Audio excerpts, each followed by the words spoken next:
So you may remember the US native Paludarium looked like this a few weeks ago. Well, version 1 is now gone. Get ready to see how I built version 2.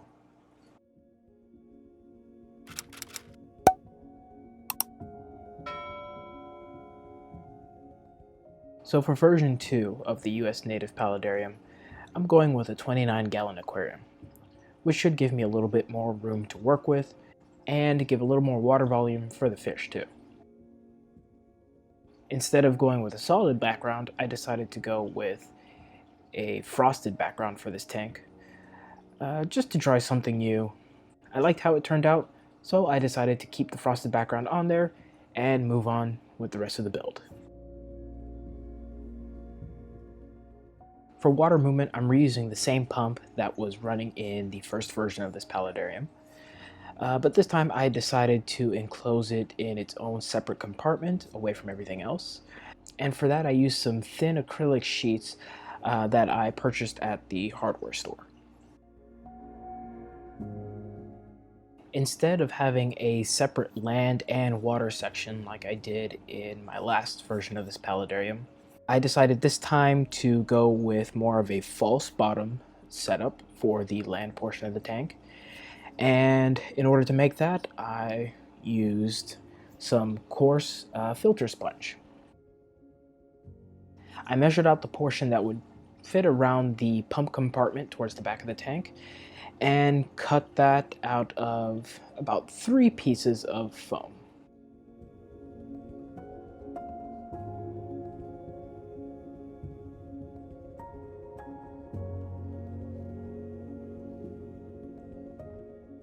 With that being done, it's time to start prepping the hardscape for this tank, starting with the main piece of driftwood. In order to get the wood to sit exactly where I wanted, I needed to do a little bit of work on the foam and cut a few pieces out of it.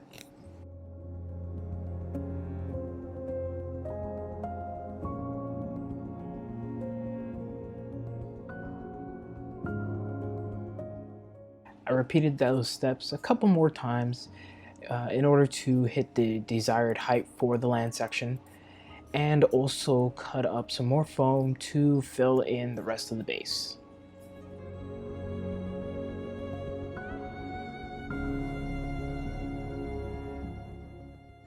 Once I got the driftwood situated into the perfect spot, I then started building up the rock work that would be going into this tank. This was a combination of some of the black lava rock from the previous Paludarium, along with some new pieces I had purchased as well.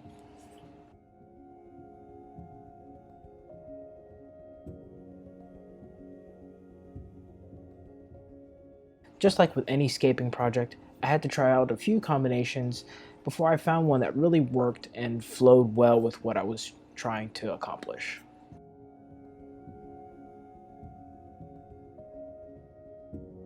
Once everything was situated in a good spot, it was time to lock it in place with some expanding foam.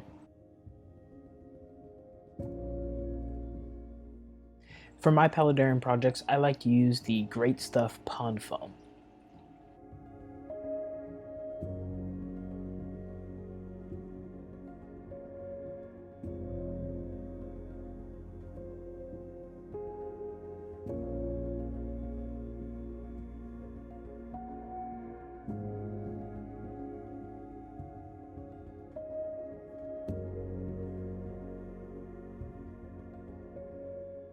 Once the foam was done curing, I went through with a box cutter to remove any excess.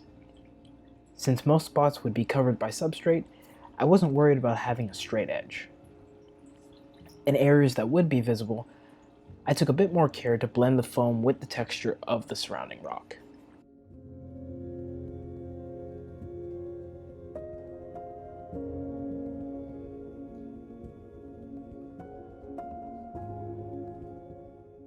Once the carving was done, I coated the foam with black silicone and pressed in some cocoa fiber husk to help give it a more natural look.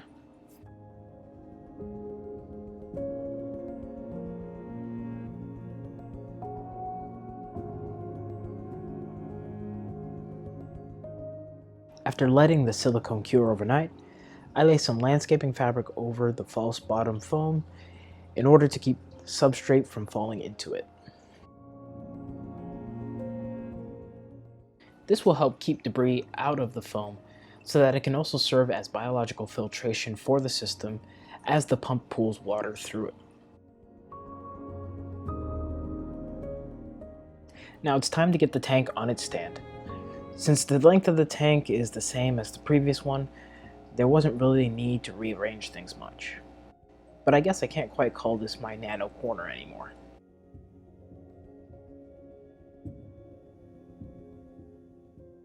For underwater substrate, I'll be reusing what was in the torn down Paludarium, a mix of red clay, earthworm castings, and Brightwell Aquatics Oscuro.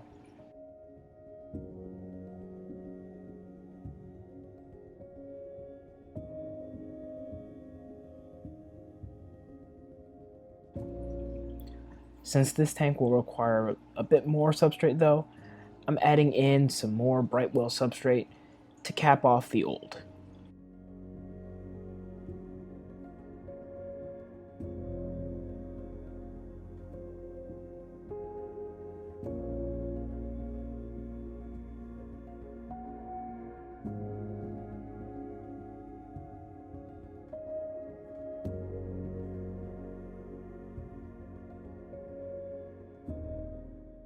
And for above water substrate, I'll be using a mix of cocoa fiber, sphagnum moss, orchid bark, and earthworm castings. I'll also mix in some of the old substrate from the previous tank, since it's already packed with microfauna like springtails and even a few earthworms.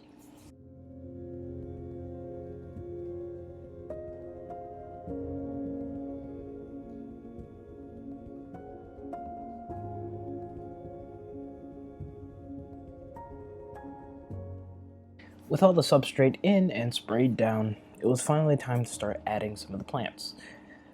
For now, I'm primarily sticking with the same plants from before. A few species of ferns, moss, Simrickia fluitans, and a marginal reed plant known as stargrass.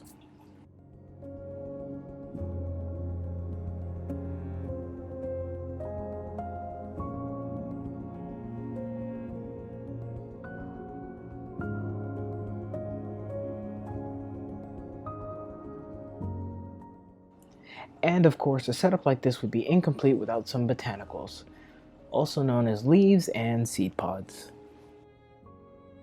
Since I'm going for a representation of a southeastern United States environment, I'm using a mix of oak leaves, alder cones, and seed pods from the American sweet gum tree.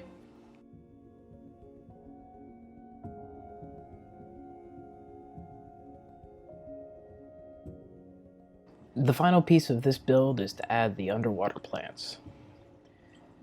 Again, like before, I'll be reusing the plants from the previous setup.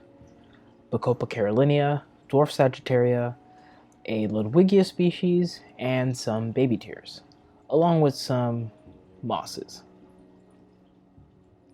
I'll also be adding in some Elodia or Anacharis, which I recently acquired.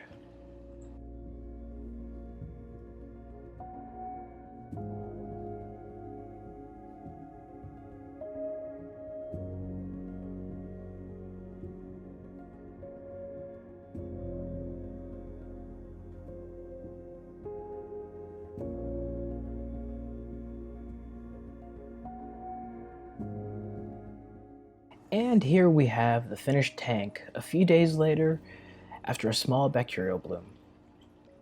The pre-established substrate and the addition of some mulm from a filter cleaning really helped get the cycle in the tank up and running. So far, the future of this tank looks pretty promising.